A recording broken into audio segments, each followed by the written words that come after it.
right? Once you, just like in any other startup, once you cross a minimum barrier of entry of my sound isn't crap, as in like it doesn't sound like I'm recording in a bathroom, right? Like it's not dogs barking into my microphone, that kind of thing. Then you can let the market determine for you. If you're going out there and getting opportunities, if you're just marketing yourself to people, if you're on casting websites, eventually for me, I slowly kind of got moved into this thing where like, wow, I'm really getting a lot of shortlist callbacks and bookings for this sort of like earnest, easy, casual guy, right? And look at all the easy, casual, earnest guys like I've booked in my animation and anime career. Like if that's me, like that's what the market kind of told me that my voice would do. So it's kind of like an iterative feedback loop. You're ready now for something.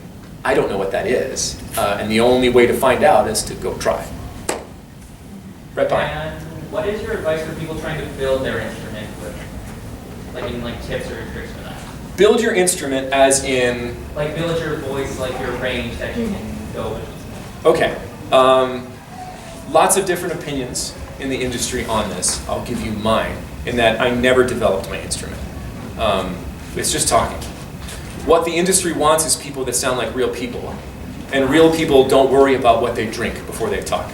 Right? So I get a lot of calls like, oh, what kind of, do I need to drink hot tea or cold tea? Should there be honey? Is lemon bad? I don't freaking know. Before you go talk to your spouse in the kitchen in the morning, do you wonder like, oh my God, before I open my mouth, I have to figure out like, no, just go. But however, the only adjacent skill that I do recommend to people quite a lot is singing training. Only because it makes you more aware of your own anatomy and like what's doing what, when, and where. And it also helps you with your breathing. Yeah, that definitely helps because that's one of the things I've been wondering. Sweet. Right. So question, when you're doing billables and you have your contracts, do you write the contracts or are you receiving it from them? Spoken like a true, either a lawyer or a contract specialist. Billables for me, I realize I've been spending the entire time over. I'm going to come say hi to you guys. I don't bill by the hour, right? Like, except in certain circumstances. It's really more about like, where's my voice being used? If it's commercial, it has to do with the length of time they're going to use it and where they're going to use it. For video games, it's a complete buyout every single time. For anime, it's about how many hours I spend in the booth doing that specific thing. For audiobook, it's about how many hours it takes to listen to the audiobook. It's called per finished hour, so it all depends. Right here. So regarding agencies, for like getting signed by an agency, do you need to like email them directly, or do some agencies usually have like a time where like say like, oh, like they like have an audition time and then they choose whatever voices sound good, I guess? Yeah, essentially the question is, how do you get an agent? In the past, it was more or less that idea of like that discovering kind of thing, people looking for new voices to spice up their roster. I will say that the general feeling that I have from agencies nowadays is it's, can you make me money? And that sounds like really kind of shitty from like a commercialization standpoint. It's a business. It is a business, right? So when I tell my students like the fail-proof agent pitch is you send an email to an agent and you say, hey, I'm making money already. I don't need you, you don't need me, but I bet we could be a good team. Works every time. So it's kind of like because you don't come off as desperate, and like you agree that like they probably don't need you. They have a big talent roster. So, but as far as like how to do the submission process, there's a couple different ways. If you have someone in an agency that you know, there's a warm handoff is always nice. Hey, this is my buddy Bill. They're great. Or you can directly submit to some agents. Just expect rejection because 90% of the time you're gonna get rejected anywhere. And like a long wait time. All the way in the back. Yes. Just for someone new getting set up with equipment, is there anything you would recommend or anything to look for in equipment? Don't overspend. You only need two pieces of equipment, a microphone and an interface. The interface is the thing that translates the analog signal from the microphone to a digital signal that your computer can understand. USB microphones are fine. I think you will outgrow them quickly as your tastes develop. Have my students booked on USB microphones? Absolutely. But as far as, you don't need to don't jump to like Neumann or Sennheiser or like the big names. There's plenty of microphones out there that sound nice. That's the only thing that matters. The only question is, does it sound good? Doesn't matter how much it costs. My recommendation is buy a bunch of different things and use the very generous return policy that exists almost everywhere. I've shot out 6 mics at once, and then just picked, like, oh, I like this one. Yeah. Right here. So you were talking about how traditional theater actors and whatnot might have a difficulty translating to voice acting. What would you suggest for someone who, like, I'm a theater actor, and so like, How do we get over theater trauma? Yeah. Oh, yes, exactly. It's really interesting. The theater tends to do. Everyone does well in certain genres. Like theater tends to do okay in animation because animation you can be broad, and in theater you're always talking in the back of the room, right? Like you're trying to give the performance that someone 500 feet away can understand, which is very animation, right? It's not very commercial. You need to work on your subtlety, your ability to stop acting. I don't recommend a lot of great books. I don't recommend a lot of acting books, but one of them I do recommend is by Harold Guskin. It's called How to Stop Acting. Great remedy for like that theater thing, right? Yeah. Yes. This may be similar to like a previous question, but for someone who is entirely new to the voice acting industry, has never like properly voice acted in their life, is there anything, be it on the acting or business side, that is like a cardinal sin? Like, do not do this, absolutely avoid this. There's a lot, I think, of cardinal sins that like. But one piece of advice I always give to new actors is it is not about the voice. Don't build a character around a voice. Build a voice around a character.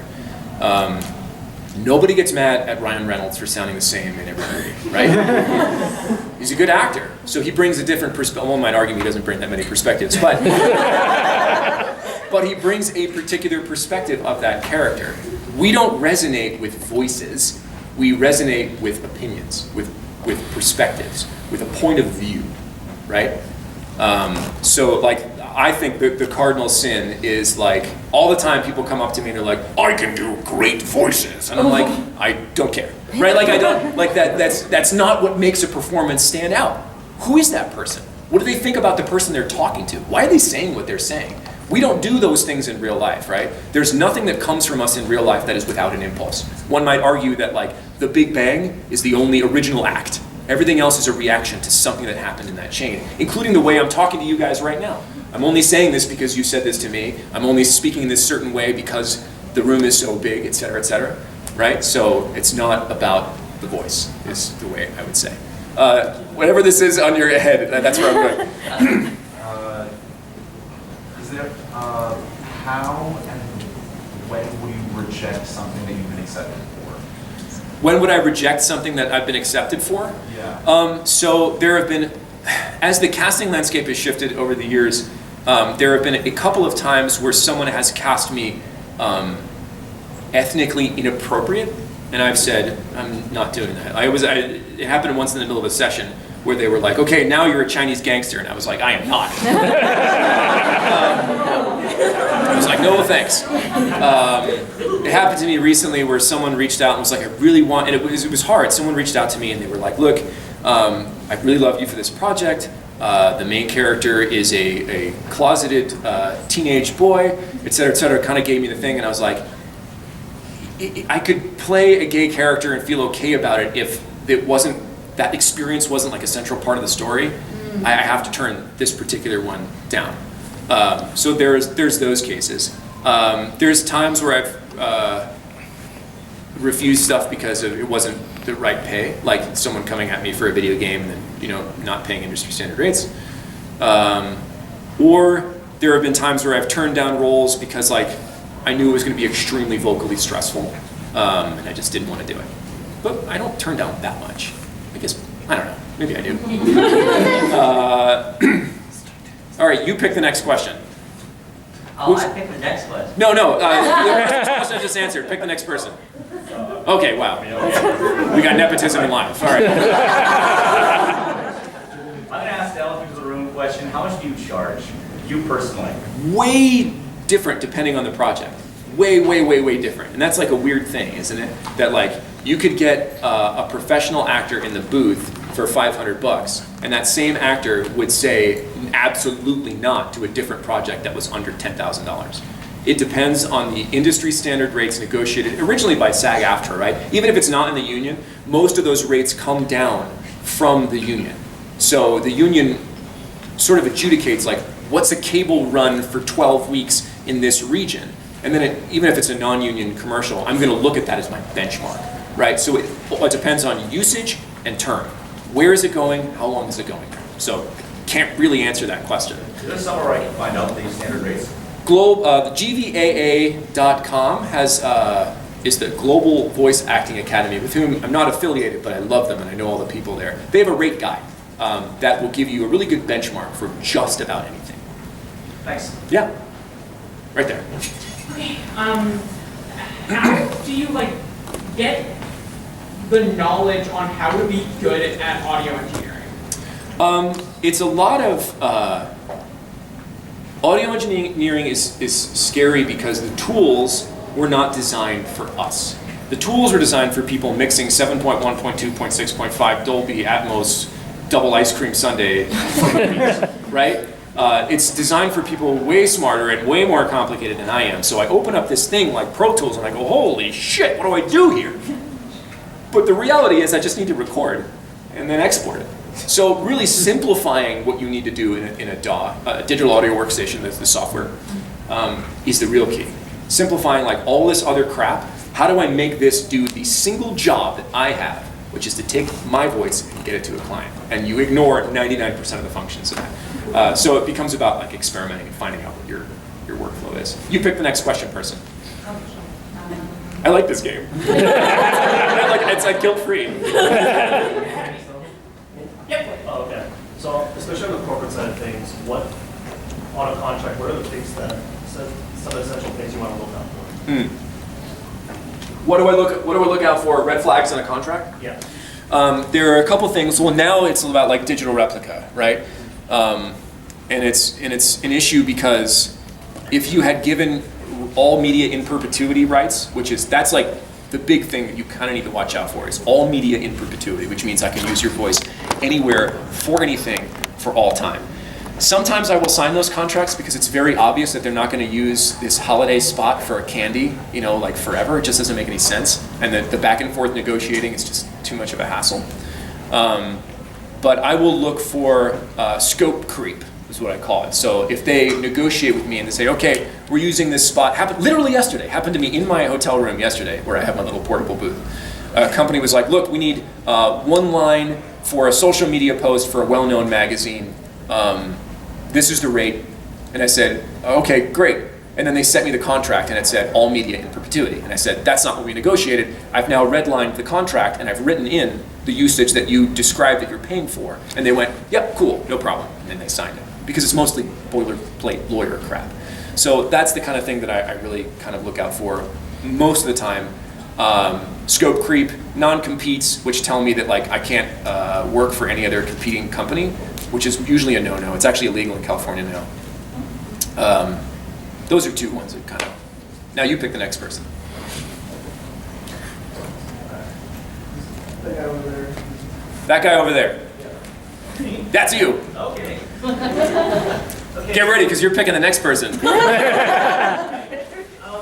So in terms of like doing like auditions or like creating your own demo reel with that, like just getting your own sample of voices, instead of like. I know I'll never be the same. Shook my world so hard again. Wish I washed away my sins. He's a dead man walking, blank stare in his eyes. Should've given up on the ones I trust. Never should've been surprised when they shot